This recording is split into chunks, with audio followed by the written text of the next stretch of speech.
नमस्कार विद्यार्थी मित्रांनो, मी आहे तुमची ट्रेनर चंचल येवले आणि आज आपण ग्रामर लेसन शिकणार आहे. ग्रामर डे आहे आपला. आज आपल्याला शिकायचे कंजक्शन. कंजक्शन म्हणजे ॲक्च्युली काय असते बघा. इन अ सिम्पल वे मी पहिले तुम्हाला सांगते आणि नंतर याचे टाईप्स देखील आपल्याला बघायचे आहेत. याची युजेस काय आहे, याची आयडेंटिटी काय आहे, सगळ्या गोष्टी आपण इन डिटेलमध्ये शिकणार आहोत. तर बघा, कंजक्शन हे दोन वाक्य असतील, दोन शब्द असतील, नावं असतील, जे काही असेल त्यांना जोडण्याचं काम करणारे जे शब्द असतात त्यांना आपण कंजक्शन असं म्हणत असतो. तर ज्यावेळेस आपल्याला लाँग सेंटेन्सेस बनवायचे असतात किंवा तुम्हाला काही जॉईन करायचे असतात, तर त्यावेळी तुम्ही कंजक्शनचा यूज करत असता. म्हणजे ते जे शब्द असतात जॉईन करणारे त्यांनाच आपण कंजक्शन असं म्हणत असतो, जे फेविकॉलचं काम करत असतात असं म्हणायला अडचण नाही. तुम्हाला लक्षात राहण्यासाठी जे स्टिक करण्याचं काम करतात, जॉईन करण्याचं. तर बघा, त्यापूर्वी विद्यार्थी मित्रांनो, चॅनलवर नवीन असाल तर चॅनलला सबस्क्राईब करायला, बेल आयकॉनला प्रेस करायला विसरू नका, जेणेकरून अशा प्रकारचे महत्त्वाचे व्हिडिओ तुम्ही कुठलेही मिस करणार नाही. सोबतच विद्यार्थी मित्रांनो, तुम्हाला जर in detail step by step शिकायचं असेल तर डिस्क्रिप्शन बॉक्समध्ये आपल्या येवले अकॅडमीची लिंक आहे, ज्यावरती आपला स्पोकन इंग्लिश ग्रामर कोर्स आहे. PDF सुद्धा अवेलेबल आहेत. तुम्हाला जे काही शिकायचं असेल तुम्ही ॲपवरती जाऊन कोर्स घेऊन, कमी प्राईजमध्ये आहे, तुम्ही कोर्स घेऊन शिकू शकता. किंवा तुम्हाला असं वाटत असेल की मॅम मला फ्री शिकायचं आहे, तर तुम्ही चॅनलला देखील फॉलो करू शकता. तर चला चालू करूया आजचा व्हिडिओ. यामध्ये बघा, कंजक्शन आपल्याला समजून घ्यायचं आहे, तर याची डेफिनेशन सुरुवातीला आपण बघू. मी तुम्हाला इन शॉर्ट कंजक्शन काय असतात हे समजून सांगितलं आहे. The words that join together two or more words or sentences are called conjunctions. दोन किंवा दोनपेक्षा जास्त शब्द किंवा वाक्यांना जोडणाऱ्या शब्दांना आपण उभयान्वयी अव्यय असे म्हणत असतो. जसे यामध्ये एक्झाम्पल घेतले मी, Ram and Shyam are students असं वाक्य आहे. आता यामध्ये दोन नावं तुम्हाला दिसतात, राम आणि श्याम. या दोघांना जोडण्याचं काम कोणी केलं? या अँडनी केलं. हेच काय आहे? यामधील कंजक्शन आहे. He came in to the class. आता हे एक सेंटेन्स आहे complete. But there was no chair. तिकडे चेअर नव्हती. He came in to the class, तो वर्गात आला, तिकडे चेअर नव्हती. आता या दोन याला जोडण्याचं काम कोणी केलं? या बटनी केलं. तर यालाच आपण कंजक्शन असं म्हणत असतो, कारण यानं काय केलं तर दोन वाक्यांना जोडलं. He came in to the class, तो वर्गात आला, पण but there was no chair. हे अशा प्रकारचे कंजक्शन असतात. कंजक्शनसुद्धा खूप सारे असतात. जेव्हा आपण जर स्पोकन शिकत असू तर आपल्याला खूप सारी कंजक्शन येणं खूप महत्त्वाचं असतं. त्याचा यूज, प्रॉपर यूजसुद्धा माहिती असणं गरजेचं आहे. आज आपण याची आयडेंटिटी बघणार आहे, याचे टाईप्स बघणार आहे आणि याला समजून घेणार आहे की याला आपण आयडेंटिफाय कसं करायचं, हे कुठल्या कॅटेगरीचं आहे. बरोबर आहे. तर चला आपण याचे टाईप्स बघून घेऊ. तर याचे टाईप्स आहेत, त्यामधील पहिलं आहे कोऑर्डिनेटिंग कंजक्शन्स. याला आपण कोऑर्डिनेटर्ससुद्धा म्हणत असतो. जसं दोन शब्द किंवा दोन मुख्य उपवाक्य जोडणाऱ्या उभयान्वयी अव्यय यांना प्रधानत्वसूचक उभयान्वयी अव्यय असे म्हणतात. जसं यामध्ये आपण सेंटेन्सच्या द्वारे समजून घेऊ.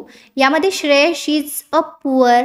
Shreyas is a poor. आता श्रेयश इज पुअर या ठिकाणी हे पहिलं सेंटेन्स आहे आणि ही इज व्हेरी ऑनेस्ट, हे दोन सेंटेन्स आहे. या दोन सेंटेन्सेसला जोडण्याचं काम केलं या बटनी. मात्र जर मी म्हटलं श्रेयश इज पुअर, श्रेयश हा पुअर आहे, तर तुम्हाला अर्थ समजला, पूर्ण अर्थ आहे या सेंटेन्सला, या क्लॉजला, की श्रेयश गरीब आहे. आता मी म्हटलं Shreyash is very honest, Shreyash हा खूप ऑनेस्ट आहे, तरीसुद्धा तुमच्या लक्षात आलं, तुम्हाला पूर्ण अर्थ लागला की श्रेयश कसा आहे, तो कसा आहे, तर ऑनेस्ट आहे. म्हणजे पूर्ण अर्थ असणारे दोन वाक्य जोडण्याचं काम कोणी केलं? या बटनी केलं. तर हे अशा प्रकारचे जे कंजक्शननी आपण जोडत असतो वाक्य, ज्यांना पूर्ण अर्थ आहे, तर ते जे कंजक्शन असतात किंवा ते जे शब्द असतात त्यांनाच आपण कोऑर्डिनेटिंग कंजक्शन्स असं म्हणत असतो. नेक्स्ट आहे बघा, राम अँड हिज वाईफ. आता दोन नाव आहेत या ठिकाणी, राम आहे आणि त्याची वाईफ, यांच्याविषयी आपण बोलताय. Went for a party. आता राम आणि त्याची वाईफ आहे ना, तर अँडनी आपण यांना जोडलंय दोन नावांना, तर हे काय झालं? अँड यामध्ये कोऑर्डिनेटिंग कंजक्शन झालं. तर याची आयडेंटिटी तुमच्या लक्षात ठेवा की यामध्ये एकतर दोन नावं आपण जोडतो. बघा, याच्या डेफिनेशनमध्येच याच्या सर्व गोष्टी लपल्या आहेत. नेक्स्ट आहे की पूर्ण अर्थ असणारे सेंटेन्सेसला जोडण्याचं कामसुद्धा हे कंजक्शन करत असतात. नेक्स्ट याचा टाईप आपण बघूया. मी थोडं स्क्रीनला खाली घेते जेणेकरून तुम्हाला दिसेल. तर बघा नेक्स्ट टाईप आहे याचं सबऑर्डिनेटिंग कंजक्शन किंवा आपण याला सबऑर्डिनेटर सुद्धा म्हणत असतो. याची डेफिनेशन आहे गौण उपवाक्य मुख्य उपवाक्याशी जोडणाऱ्या उभयान्वयी अव्ययी यांना गौणत्व सूचक उभयान्वयी अव्ययी असे म्हणतात. जसे या ठिकाणी मी एक सेंटेन्स घेतलंय, when he heard the news of his bright success. आता या ठिकाणी वेन काय आहे, तर वेननी हे दोन वाक्य जोडलेत. ॲक्च्युली जर विचार केला आपण तर त्याला आपण समजून घेऊ कसं. ही जॉय न्यू नो बाउंड्स. आता हे झालं यामध्ये दोन सेंटेन्सेस. मात्र तुम्ही जर विचार केला तर मेन क्लॉज हे आहे, तर हे जे मेन क्लॉज आहे ना, तर या मेन क्लॉजशिवाय या क्लॉजचा अर्थ पूर्ण होऊ शकत नाही. जर मी म्हटलं वेन हे काय आहे, कंजक्शन आहे. When he heard the news of his bright success, जेव्हा त्याने त्याच्या ब्राईट सक्सेसची त्याच्या यशाची न्यूज ऐकली. आता वाक्य पूर्ण झालं का, नाही झालं. म्हणजे हे वाक्य डिपेंड कोणावर आहे, तर या मेन क्लॉजवर.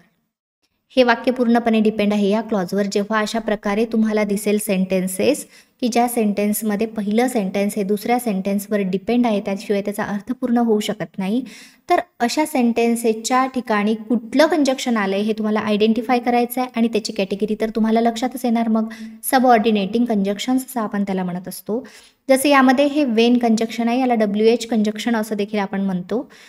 तर बघा यामध्ये काय म्हटलं आपण की जेव्हा त्यानं त्याच्या याची सक्सेसची बातमी ऐकली, त्याच्या आनंदाला कुठलीही सीमा उरली नाही असं आपल्याला सांगायचं आहे. तर आपण जर एवढं म्हटलं तर याचा अर्थ पूर्ण होत नाही. अशा प्रकारचे काही सेंटेन्सेस तुम्हाला एक्झामला दिले जातील की यामध्ये ओळखा कुठल्या प्रकारची कॅटेगरी आहे कंजक्शनची, तर तुम्हाला ओळखता यायला पाहिजे. तर तुम्हाला दोन्ही गोष्टी मी कंपेअरमध्ये सांगितल्या. आय होप हे क्लिअर झालं असेल. याचे दोनच प्रकार आहेत महत्त्वाचे आणि ते दोन्ही प्रकार आपण शिकलो आहे. आता जर तुम्हाला इन डिटेलमध्ये शिकायचं असेल कंजक्शन, म्हणजे डिटेलमध्ये म्हणजे कसं, तर प्रत्येक कंजक्शनचा यूज कसा करायचा हे याचे टाईप्स आपण बघितले, तर त्याचे व्हिडिओजसुद्धा आपल्या चॅनलवरती आहे, तुम्ही जाऊन बघू शकता. आणि डिटेलमध्ये तुम्हाला त्याचा यूज कसा करायचा स्वतः तुम्ही सेंटेन्सेस बनवून यूजसुद्धा करू शकता. तर आजच्या व्हिडिओमध्ये आपण डिटेल बघितलं कंजक्शनविषयी, त्याचे टाईप्स बघितले मेन कुठले आहेत आणि सर्व गोष्टी याच्या अकॉर्डिंग आपण कंपेअरमध्ये शिकूनसुद्धा घेतल्या. तर आपला हा आजचा पार्ट संपला आहे. आपण नेक्स्ट पार्टमध्ये इंटरजेक्शन बघणार आहे, ज्यामध्ये आपला लास्ट पार्ट आहे, पार्ट्स ऑफ स्पीचमधील लास्ट टाईप आहे. तर तो शिकू आणि मग आपण अजून समोरील व्हिडिओकडे जाऊ. या ठिकाणी आपण थांबू, भेटू इन नेक्स्ट व्हिडिओमध्ये. तोपर्यंत कीप लर्निंग, कीप प्रॅक्टिसिंग.